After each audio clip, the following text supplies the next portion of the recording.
Tiedätkö, miksi hanhet lentävät ryhmässä? Tiedätkö, miksi ne ottavat auramuodostelman? Jokainen hanhen siipien liike luo nostetta hanhille, jotka seuraavat sitä. Pysymällä tässä muodostelmassa koko hanhiparvi voi lentää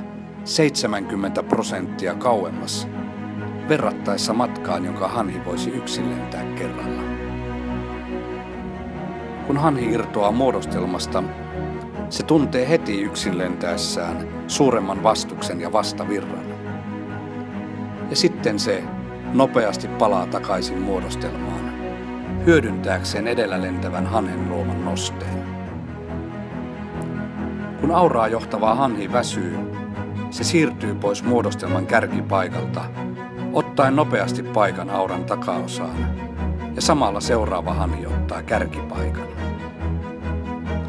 Aurassa lentävät hanhet huutelevat kannustaakseen edellä lentäviä tovereitaan pitämään yllä sopivan nopeuden.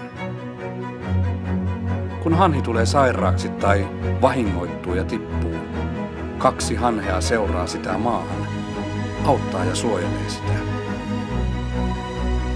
Hanhet pysyvät vahingoittuneen toverin rinnalla, kunnes se kuolee tai pystyy taas lentämään. Sitten hanhet ottavat kiinni aiemman auransa tai liittyvät toiseen auraan.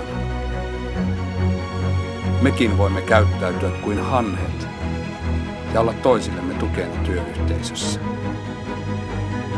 Työskennellä yhteistyössä tiiminä, käyttäen omia yksilöllisiä taitoja ja lahjoja.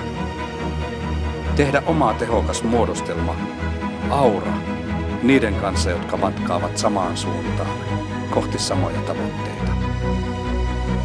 Auttaa toinen toisiamme, luoda toisillemme nostetta ja suotuisaa mahdollisuutta lentää.